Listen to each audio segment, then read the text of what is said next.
Hey,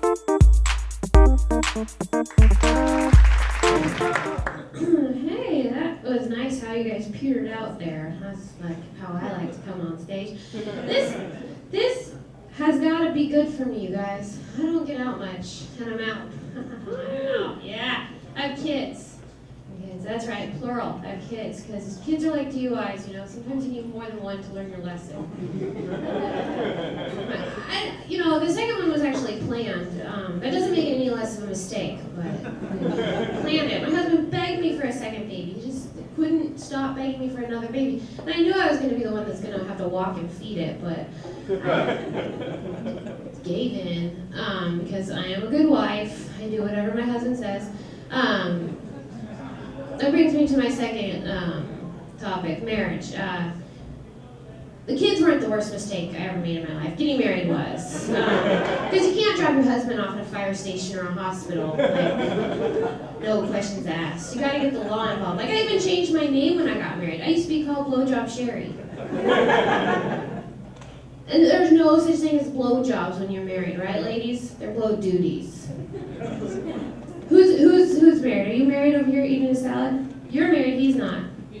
He's married, you're not. Oh, uh-oh. Okay. Well, do you want to be married to him?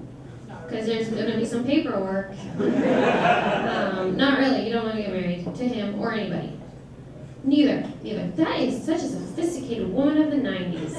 Oh, man. Someone offered me diamonds, and I said, oh, I'm in. I'm totally in. Actually, so this diamond, it's a tiny diamond.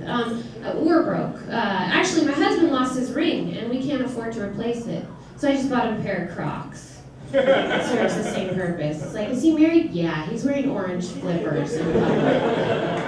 I'm pretty sure he's married. And I make him wear them with socks, so they know he has kids. So you're no. Oh yeah, don't get married. Don't do it. There's a lot of chores when you're married. You probably, have deodorant with pubes all over it, and that doesn't fly when you're married. Like, there's tons of chores, with dishes and sex. Lots of sex. You're the house pussy when you're married, and the door's locked from the outside. You'll find when you're married. And my husband started noticing that I was, using the chore excuse, so he, wasn't getting laid enough. So he started helping. Kind of. He got me one of those things that, like small and round, and they follow you around vacuuming. What are those things called? Mexicans. So that frees up some of my time for him to try to have sex with me. And we're totally broke. Like, I'm talking, we buy our produce at the 99-cent store broke. And the other day I was in there buying some bell peppers, and I saw the weirdest thing. I saw a 99-cent store pregnancy test. Like, seriously, if you're shopping at the 99-cent store for pregnancy tests, you're pregnant. And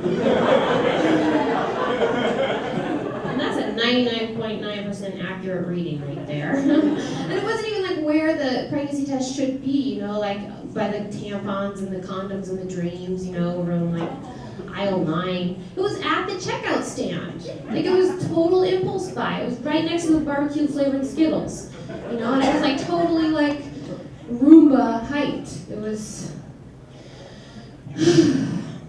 it was perplexing. You guys, I think gays should have the right to marry. I'm not pro-marriage, but I do think the gays should have the right to marry. Thank you. Not to each other, no. They're allowed to marry each other. What are we going to do with all the overweight bossy girls? We can't all be morning DJs. I like to, I like to be healthy. I stay healthy by, since 2001, I've been avoiding carbs. That's my secret. No, not carbs, Arabs. Since 2001, I've been avoiding Arabs. That's how I stay so healthy. And I read a lot of health magazines to find out how the stars stay so svelte. And you know what they always say? They say they eat a handful of nuts. They say, oh, when I'm hungry, I just eat a handful of nuts. That is not humanly possible. There is no way you're ever going to eat a handful of nuts unless they're human. Right? Because, if they're macadamias or filberts, I'm just pile them in by the spoonful. But if they're, filberts, macadamias, Oh, I'm okay. No more thinking. These are balls in your mouth. That's how I got my name, Blowjob Sherry. So, you guys like music? Yeah, I like music. You guys like 50 Cent? No. 50 Cent, you should love him. He's the most important artist of our generation, swear to God. 50 Cent, a few years back, he had 4 songs on the Billboard Top 10. Nobody's ever done that before except for the Beatles. And I'm not saying that 50 Cent is the musical genius that John Lennon was, but he can definitely take a bullet better. I'm not keeping score, but 50 Cent got shot like what, 9 times, like all in the face or something. Went back to the club, did the Macarena, fucked some bitches, did coke off of Eminem's dick, Long story short, he lived. 50 Cent, John Lennon, not so lucky. 1 bullet.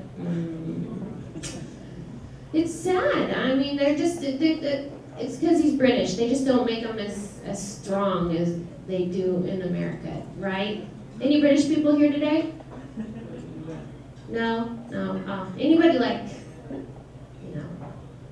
know anything about British people? They can answer a question I have about British people. What's with the nights? Think about a couple of nights that they have right now, or a few. They have Sir Paul McCartney, Sir Anthony Hopkins, and Sir Elton John. I want to know, is King Arthur's court so faggy? Maybe that's why they couldn't get that sword out of the stone, huh? Too busy butt jousting on the round table. So I have the Tempur-Pedic mattress. Anybody have a Tempur-Pedic mattress? No? Don't get it. It's that cloud, sleep on your cloud. Don't get it. It is a bad fucking bed, okay? And that is a verb. Fucking is. It's a bad fucking bed. It's a brilliant bed. It makes your back feel lovely, but it is a bad fucking bed. It's like, it has that memory foam, which if there's one thing I don't want in a bed, it's a memory. And what the memory foam does, it just sucks you into the bowels of the bed, so that you have zero thrustability. It's like you're just on a lumpy mess. You're having sex on a fat person, not with a fat person. That's fine. It's like you two on top of a fat person. Your Merlot is totally undisturbed in the corner. You can hop around as much as you want. And it's made, another aspect that they try to sell you on, it's made by NASA scientists. The people that fucked up ice cream? Yeah, they made that. I often get questions after the show, how do you keep your romance alive? Well, that's easy. I take it in the butt occasionally. That's the trick. I know you're not looking to, settle down, but when you do, you find that right guy, you're going to want to keep him. And you're going to have to put it up a Cooper. Because I know you're a single lady, but eventually, there's been that knock at your back door, right? Like, Panagram. And I get it, guys, I get it, but it's like the last hole, right? It's the final frontier, Your butt is Alaska, and they all want to drill in your natural reserves. Everybody's penis is a Republican. Even Nancy Pelosi's. And when you're married, anal sex is not just for Christmas anymore. It's like, or in my case, I married a Jew. That's Hanukkah. That's 8 nights of butt fucking in a row. So it's good to spread that out, because Hanukkah is just too much. I call that the festival of wipes.